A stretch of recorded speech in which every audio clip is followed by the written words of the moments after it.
कैसे हो आप लोग। तो आज हम पढ़ने वाले हैं डिफाइन एंड इंटीग्रेशन। वैसे ये मैथ्स 2 में आता है बच्चों, तो पारुल में, जीटीयू में, एमएसयू में, आप कौन सी भी कॉलेज में हो आपको डिफाइन एंड इंटीग्रेशन आएगा। अगर आपको इनडिफाइन एंड इंटीग्रेशन पढ़ना है तो आप मेरे लेक्चर्स दे सकते हो यूट्यूब पे। उसका भी एक मास्टर सेशन मैं बनाने वाला हूँ बाद में, तो वो मैं बाद में आपको यूट्यूब पे रख दूंगा, तो आप देख लेना उसको। अभी हम बात करेंगे डिफाइन एंड इंटीग्रेशन की कि ये होता क्या है। ओके, तो देखो बच्चों, सपोज हमारे पास कोई इंटीग्रेशन है F of x D x. अगर इसका इंटीग्रेशन सपोज मैं सिंबलाइज करता हूं कैपिटल एफ ऑफ एक्स, तो हम इसको ऐसा लिखते हैं एफ ऑफ एक्स प्लस सी, ऐसा ही कुछ बनता है ना इसका, लेट इट बी। तो डिफाइनेड इंटीग्रेशन में क्या होता है, देखो ये इंटीग्रेशन ऐसा होता है जिसका आंसर कुछ वेरिएबल रह जाता है। That means we don't know the final constant answer, वो तो होता है उसका वेरिएबल आंसर, यानी वो इनडिफाइनेड इंटीग्रेशन। अब डिफाइनेड इंटीग्रेशन में होता क्या है, यहाँ पे ना कुछ लिमिट्स जैसा होता है, इसको बोलते हैं lower limit, this is called upper limit of the integration, and this is our integration, this is the variable function and this the respect, किसके रिस्पेक्ट में हो रहा है। ओके, वैसे डिफाइन इंटीग्रेशन में वेरिएबल डिपेंडेंसी नहीं होती, अभी मैं रूल समझाऊंगा आपको पता चल जाएगा। बट सपोज इसका इंटीग्रेशन हमने एफ ऑफ एक्स लिया है, तो ये होता है ऐसा ही, फिर यहाँ पे बी और ए आता है, यानी अपर लिमिट एंड लोअर लिमिट। फिर एक बार जो इंटीग्रेशन हो गया है उस फंक्शन में अपर लिमिट रखना है और एक बार लोअर लिमिट रखना है बच्चों।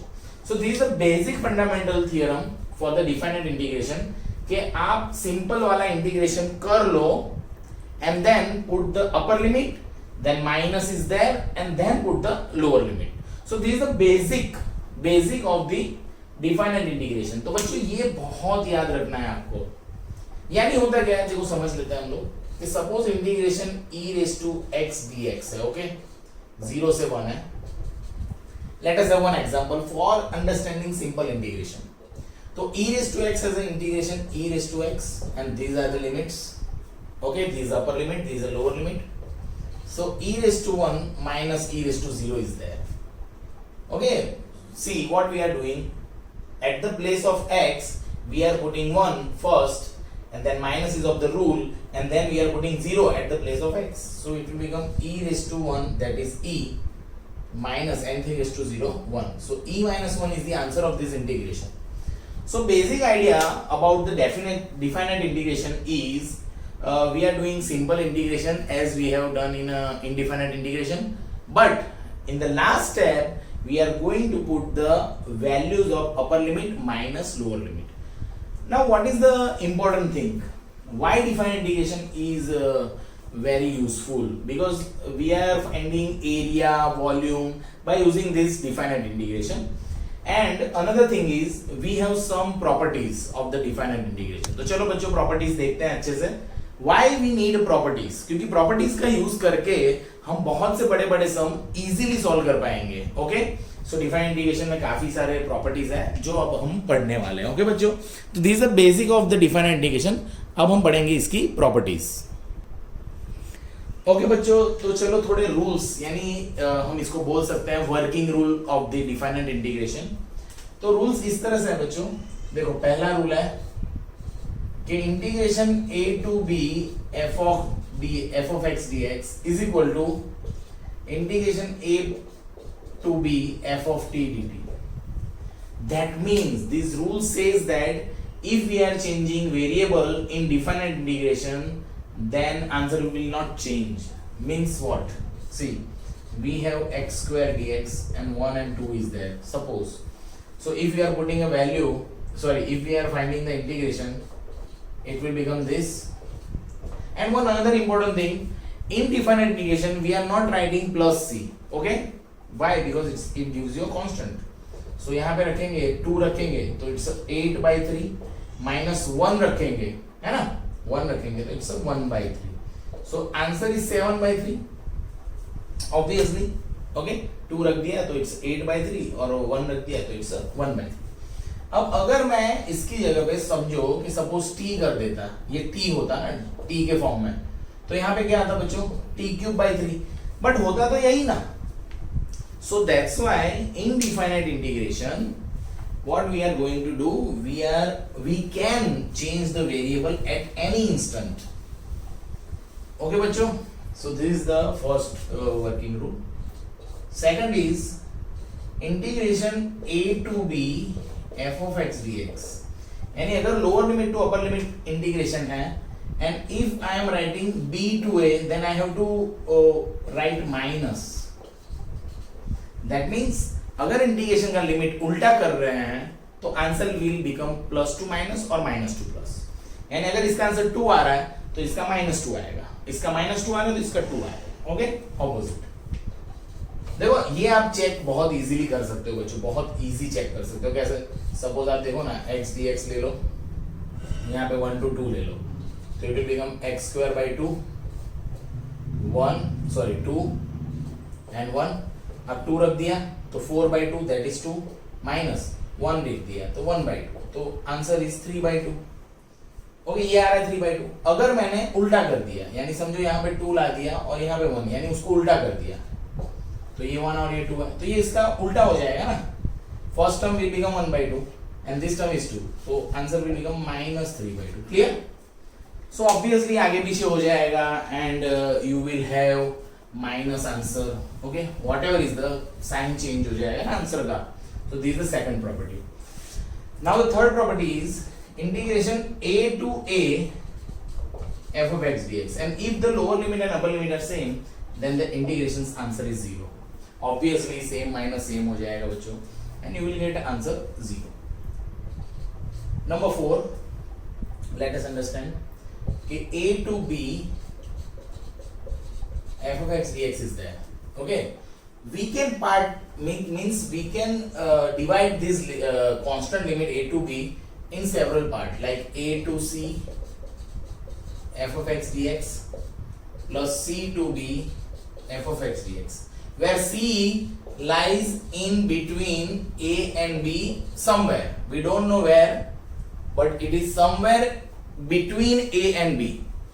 तो यानी कि समझो कि आप 1 से 10 का लिमिट है तो आप उसके कितने भी पार्ट कर सकते हो बच्चों, बट कोई भी पॉइंट छूट नहीं जाना चाहिए, यानी कोई गैप नहीं हो जानी चाहिए.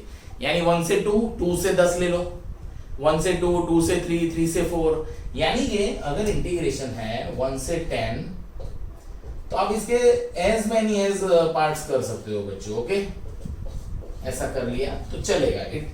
इन सबका एडिशन इसके जितना ही होगा. This is called definite integration. Okay बच्चों, so this is the way how we are doing this. Clear? So this is the fourth property. You need to remember this बच्चों. तो इसको अच्छे से बाजू में लिख लेता हूं मैं.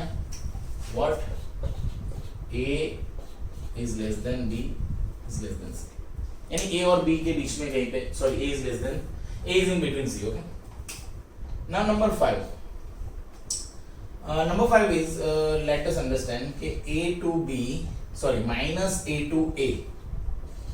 Suppose minus a to a is there, f of x dx is there, then we have two answers. One is 0 and one is twice integration 0 to a f of x dx. Sir, how? So see, this is when fx is odd, means function is odd, and when fx is even. So the meaning is कि अगर आप integration कर रहे हो -π/2 से π/2 and you have a sin x dx, तो बच्चों आपको पता होना चाहिए sin x is a odd function. तो odd function के लिए ये हो जाएगा 0, आंसर 0 है डायरेक्ट. और cos के लिए करना है, cos x है तो cos is a even function, तो you can write this twice 0 to π/2 cos x dx. तो सर इसका ऐसा करने का फायदा क्या सर?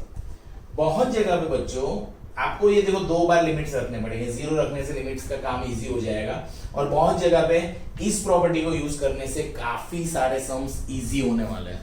ओके बच्चों, this is the very important fifth property, is very important property and we are going to use it very widely. Okay, number 6, let us understand 0 to a f of x dx is there, then 0 to a f of a minus x dx means at the place of x you can write a minus x. This both has the same answer, that's why is equal to is there obviously. देखो इसका proof करना है तो कर सकते हैं हम, अभी मैं करवा दूंगा, डोंट वरी. अगेन एक देख लेते हैं, suppose a to b f of x dx है, तो a to b f of a plus b minus x dx भी कर सकते हैं बच्चों. So these are the properties that are very important, and see the proof of this okay, this ये दोनों के प्रूफ एग्जाम में होते हैं बहुत बार बच्चों, तो चलो उसको प्रूफ कर लेते हैं हम लोग. ओके, आई थिंक आपको दिख ही रहा होगा बराबर बच्चों. ओके तो बच्चों देखो हम वो प्रॉपर्टी का प्रूफ देख देना, वेरी इंपॉर्टेंट प्रॉपर्टी है एक. तो प्रॉपर्टी ये है कि integration 0 to a f of x dx is equal to integration 0 to a f of a minus x dx. Okay बच्चों, तो देखो प्रॉपर्टी का प्रूफ करना है तो लेट RHS ले लेते हैं. RHS क्या है? 0 to a f of a minus x dx. Okay, this is our right hand side. Now what we are going to do, let a minus x is equal to t. Okay, a minus x जो है उसको t ले लेते हैं बच्चों.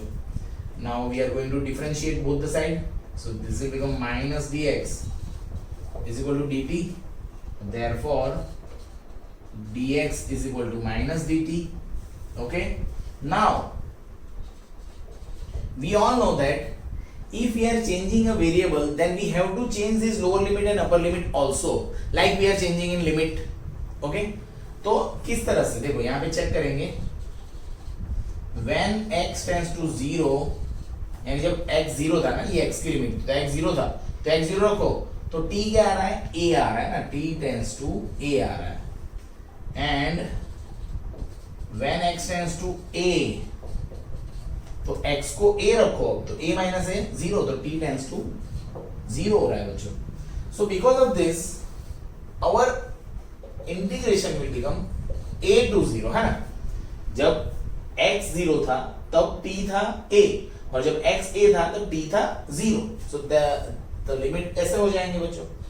यहाँ पे f of a minus x तो क्या लिया है बच्चों? t लिया है, और dx कितना है बच्चों? माइनस dt आ गया. अब ये माइनस आगे चला गया तो a to 0 f of t dt. Now हमको पता है कि माइनस को निकालना है तो लिमिट उल्टा कर देते हैं, तो 0 to a f of t dt. अब f of t dt variable तो कभी भी चेंज कर सकते हैं हम लोग, तो f of f dx this is your LHS. Okay बच्चों, variable can be change in a definite integration. तो बहुत इजी प्रूफ है बच्चों. ऐसा ही एक और है ना जो a से b है, a से b है, यहाँ पे a plus b minus x है, तो कुछ नहीं करना है, ऐसे ही करना है. a plus b minus x को t ले लोगे आप तो लिमिट आ जाएगा b to a, फिर उसको उल्टा कर दोगे तो you can have your left hand side easily. Okay, तो बहुत इजी प्रूफ था ये बच्चों, आप इस तरह से इस प्रूफ को कर सकते हो. And we are going to use this proof, यानी इस प्रॉपर्टी को वाइडली यूज करेंगे हम लोग सम में. ओके बच्चों, तो चलो थोड़े सम देखते हैं. Let us have one sum, integration 0 to 1 x into e raised to x dx.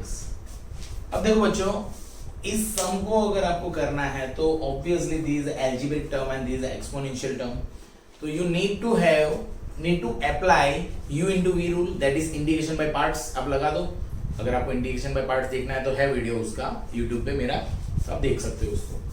अब u into v लगाना है तो हमको पता है बच्चों क्या, तो कि exponential LIATE, exponential is the last, तो this will become your v, this your u. तो what we are going to do, see u integration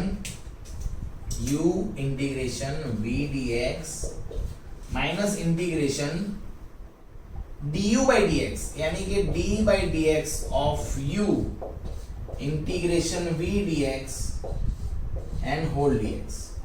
जब ऐसा होता है बच्चों तो इंटीग्रेशन का लिमिट लगता है यहाँ पे, यानी वैसे तो होल में ही ये सपोज इंटीग्रेशन अंदर सारे होने वाले हैं और यहाँ पे समझो कि लिमिट्स है ऐसा, यानी इंटीग्रेशन के बाद लिमिट्स लगने वाले हैं। तो इंटीग्रेशन कर लिया सपोज, तो ये x e raise to x ही हो गया, ये इंटीग्रेशन बाकी है, x का डेरिवेशन 1 हो गया, e रेस टू x का integration e raise to x हो गया और बाहर एक dx रहा। ये सब होने के बाद लिमिट तो लगने ही वाला है बच्चों, this is the very important. तो x into e raise to x minus वापिस ई रेस टू एक्स का integration e raise to x ही होगा, and then 1 and 0 is there, so upper limit and lower limit is there. Now we are going to put the values. So put the value at whole means all the x will be converted to 1. तो first 1 रखेंगे, तो 1 into e raised to 1 minus e raised to 1. This is the upper limit minus. Put the lower limit. So lower limit when we are putting lower limit, this 0, the 0 multiplied then it's a 0 minus e raised to 0. Okay, this is it. So these are the same terms, so if they cancel, minus minus will become plus. So the answer is plus 1 of this sum. Okay, this is a very important sum. तो देखो बच्चों किया गया, अगर limit नहीं होते तो हम डिफाइनाइट इंडिफाइनाइट इंटीग्रेशन तो करते ही हैं, तो वही किया मैंने, उसका आंसर यहाँ पे आ गया। अब उसमें फिर अपर लिमिट और लोअर लिमिट डाल दिया है बच्चों just. Okay, so this is the method जो हम पढ़ रहे हैं अभी, डिफाइनाइट इंटीग्रेशन का बेसिक लॉजिक। ओके बच्चों, देखो एक और ऐसा सम है, तो हमको तो करना है सिंपल वाला इंटीग्रेशन बच्चों, and then put the values. Okay, तो देखो यहाँ पे हम क्या कर सकते हैं बच्चों, यहाँ पे हम लेट करके 5x² + 1 बराबर t ले लेते हैं, therefore 10x dx is equal to dt। अब देखो मुझे ऊपर 2x dx चाहिए, तो 2x dx को रख रहा हूँ, 10 5 into 2 हो गया, यानी dt/5 हो गया बच्चों, है ना। 5 10 को लिखा 5 into 2, 5 को नीचे ले लिया। Okay, so this is it, and again we have to check the limit. तो when x tends to 0, then x को 0 रखो, t टेंड्स टू 1 आ रहा है, and when x tends to 1 then t tends, x को 1 रखो तो t आ रहा है 6। ओके, सो लिमिट चेक करना बहुत जरूरी है बच्चों। अब लिमिट लिख देते हैं, लिमिट के बाद सम हो गया मेरा 1 to 6, है ना बच्चों, और 2x dx क्या था, dt/5, और 1 upon में जो भी था उसको मैंने एज्यूम किया था, तो that is your t। So again it will become 1/5। Now the integration is log t, here 6 and 1 is there, so 1/5, put value of upper limit, so it will become log 6 minus log 1, so 1/5, log 1 is 0, so answer is 1/5 log 6। Clear बच्चों, काफी easy था ना ये तो। Okay, तो इस तरह से सारे सम्स होते हैं इंटीग्रेशन के। तो डिफाइंड इंटीग्रेशन में कुछ नहीं किया है बच्चों, जस्ट प्रॉपर्टी अप्लाई करी है। ओके, सॉरी, डिफाइंड इंटीग्रेशन में सिर्फ सारा इंटीग्रेशन किया और फिर वैल्यू रख दी। Okay, upper limit and lower limit. देखो नेक्स्ट सेशन में मैं क्या करवाऊंगा आपको, ये सेशन जस्ट इंट्रोडक्शन था कि कौन से प्रॉपर्टीज है, किस तरह सादा इंटीग्रेशन डिफाइंड इंटीग्रेशन होता है। नेक्स्ट सेशन में हम करेंगे सारे प्रॉपर्टी बेस्ड सम, यानी सारी प्रॉपर्टीज को एक्सप्लेन करके किस तरह से लगा सकते हैं उसको सम में, उसका एक सेशन रख लेंगे हम लोग अच्छे से।